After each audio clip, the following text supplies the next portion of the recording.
You have to start bullying econ majors. Money is literally fake. Nobody knows what NASDAQ means. They say we don't have enough money, print some more.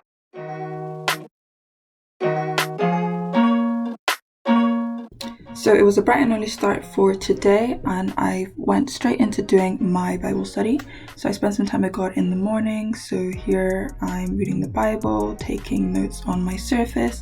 This just helps me to remember what I'm learning. And yeah, this is basically an essential part of my morning.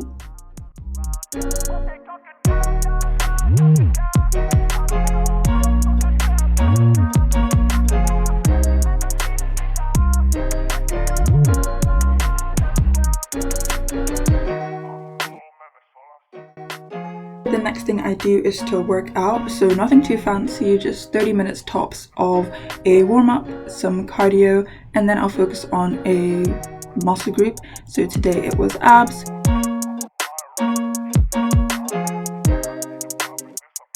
Okay, so it is about 9:15 and I'm just logging to my first lecture. I am a little bit late, but it's like an intro lecture, so it shouldn't be too bad. What are you responsible for knowing? Everything that I said in the lectures or that I typed in the lecture notes.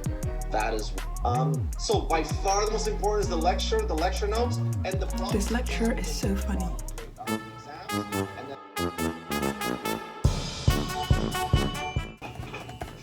We need to bash Cambridge guys or Oxford. It's part of the class. Basically, you guys are elite students. So, I don't do TikTok, sorry. One of my sons does, and it's pathetic.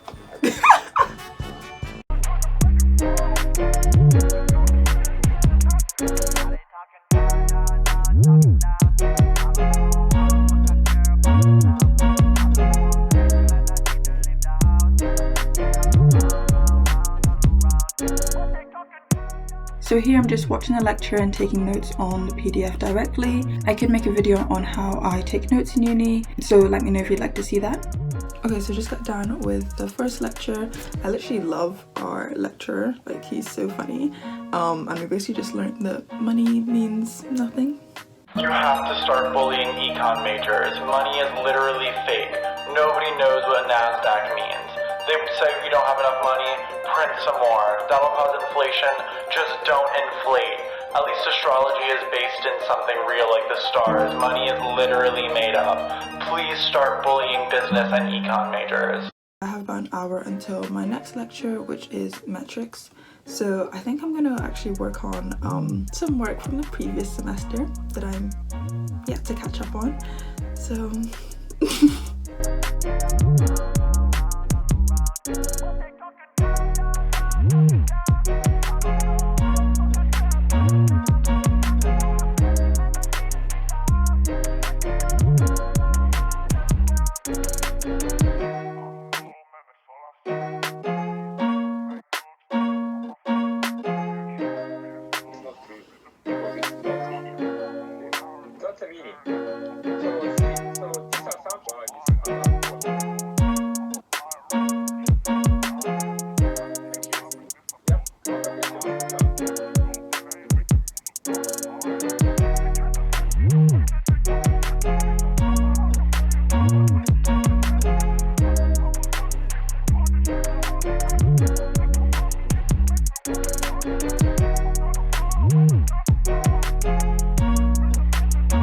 okay, so it's about 5 p.m. and at 7 I've got basically I'm conducting a practice interview for someone, so just having them checking over their CV and then ask them some questions because they've got an interview coming up. So yeah, I'm just preparing some questions that I'm gonna ask them.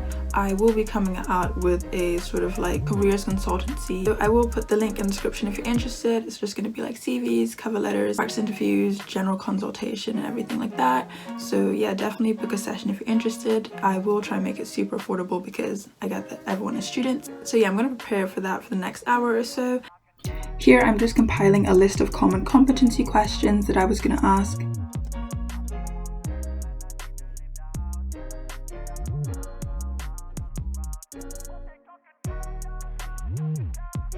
So good thing you know a good amount about Deutsche Bank, especially since you had experience here. So how do you think that you would contribute to the culture at Deutsche Bank? Okay, is there any news about Deutsche Bank that you found interesting recently? Well, recently I've been following a deal that Deutsche Bank is advising on.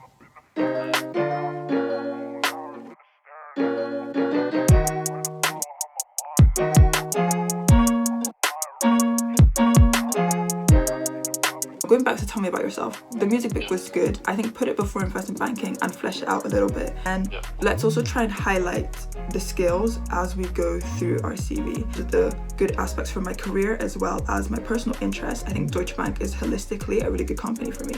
So bringing those two things together. After that, to end the evening, I decided to do some reading. Fun fact, I hate reading. Despite English being my first and only language, it took me 1.5 hours to read just 10 pages, which, if you know anything about LSE workload and LSE reading lists, you know that that is not quite good enough. And that brings us to the end of this vlog. Thank you guys so much for watching. Don't forget to like, comment and subscribe. Let me know if you like this sort of content, and I will see you in the next one.